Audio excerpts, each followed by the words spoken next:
जैन ने तो खुद जैन ने बताया कि उसकी पहले शादी हुई हुई है, तो शादी की ख्वाहिश जाहिर की थी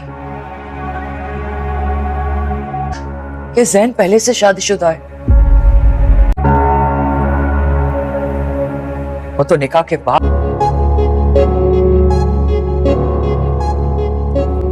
हाँ, मैंने तुमसे ना होगा वही जैसा मैं चाहूँ। हाँ हाँ पक्का, यकीन करो मेरा। बेटे को कब मिलेगी इसकी? सिर्फ इसलिए ये बात छुपाई क्योंकि मैं तुम्हें तकलीफ नहीं देना चाहती थी। फिक्र क्यों करते हो? मैं हूं ना, और शादी तो हम दोनों को ही करनी है। मिलेगी जब अल्लाह का हुक्म होगा, उसकी मर्जी होगी। चाहूंगी। पक्का ना? खुशी मिल जाएगी माँ, मिल जाएगी।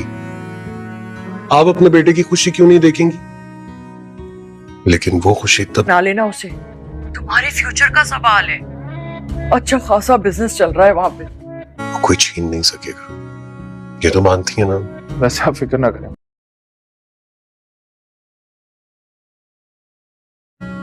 अल्लाह की मर्जी से जो खुशी मिलेगी ना, मैं आपसे मना लूंगा। हाँ हाँ बेटा जरूर मना। अगर वो नाराज हो गई ना तो तुम्हें वहां पे मुश्किलात होंगी। ज़ैन की माँ को मनाहिल जो है वो ये कहती है कि अगर आपको पता था कि ज़ैन पहले से शादीशुदा है तो आपने फिर भी उसकी शादी मुझसे क्यों की? आपको इतना तरस ना आया? और मैं आपके पास ही पली बड़ी हूँ, मैंने आपको अपनी माँ जैसा समझा है। आपने सिर्फ अपनी नौकरानी बनाकर मुझे इस घर में लाना था, और आपका तो सिर्फ और सिर्फ मकसद ये था कि आपको मुझ पर ज़रा सा भी तरस ना आया। अगर आप मुझे बता देती तो इसमें क्या हर्ज था? वो उसको अपनी पुप्पो को काफ़ी ज़्यादा कोसती है और उन्हें कहती है कि आपने मेरी ज़िंदगी में बहुत बुरा किया है। यहाँ उसकी पुप्पो से ये कह देती है कि अगर मुझे पता होता तो मैं तुम्हारे साथ ऐसा हरगिज़ ना होने देती। जब ज़ैन यहाँ आया तो मैंने उससे रिश्ते की बात की तो उसने तुम्हारे लिए खुशी खुशी हामी भर दी। निकाह हो जाने के बाद उसने मुझे बताया कि वो पहले से शादीशुदा है, वो तो शादी कर चुका है, मैं तब तक कुछ नहीं कर सकती थी।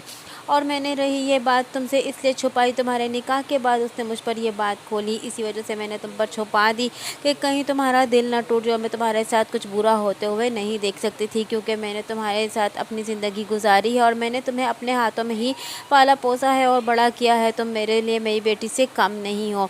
इसी वजह से मैंने तुम्हें नहीं बताया कि अब तुम्हें बताने का कोई फ़ायदा नहीं है। इसी वजह से मैंने तुमसे ये सारी बातें छुपा दी। यहाँ दूसरी जानिब ज़ैन की बहन ज़ैन के बाहर जाने के बाद काफ़ी ज़्यादा खुश हो, फिर से खुलेआम अपने बॉयफ्रेंड के साथ फिरती है और वो उसे तसल्ली देती है कि तुम तसल्ली रखो, होगा वो ही जो मैं चाहूँगी और मैं तुम्हारे साथ शादी करना चाहती हूँ और इससे हमें कोई भी नहीं रोक सकता और हम दोनों एक होकर ज़रूर रहेंगे, हमें एक होने से कोई भी नहीं रोक सकता। यहाँ दूसरी जानिब वलीद की माँ वलीद के लिए काफ़ी ज़्यादा परेशान है और उसकी खुशी के लिए मुंतज़िर है और वो ये चाहती है कि उसकी ज़िंदगी में उसके एक शरीके हयात बनकर आ जाए जो उसके सारे गम बांट ले। लेकिन यहाँ वलीद अपनी माँ को तसल्ली देता है कि हमें हमारी खुशी ज़रूर मिलेगी और अल्लाह हमें एक न एक दिन वो खुशी ज़रूर दिखाएगा और आपकी ज़िंदगी में ही दिखाएगा।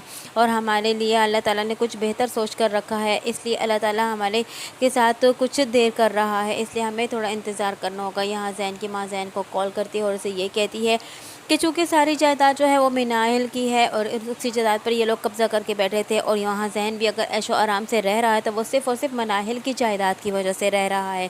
अगर मनाहिल नाराज़ हो गई तो वो अपनी जायदाद वापस ले लेगी और तुम फिर से निकट्टू बन जाओगे और तुम्हारे हाथ कुछ भी ना आएगा। वीडियो पसंद आई हो तो वीडियो को लाइक करना और चैनल को सब्सक्राइब करना हरगिज़ ना भूलिएगा और साथ ही साथ हमारे बेल आइकन को भी प्रेस करना हरगिज़ ना भूलिएगा ताकि हमारा नया आने वाला आप तक बआसानी पहुँच सके।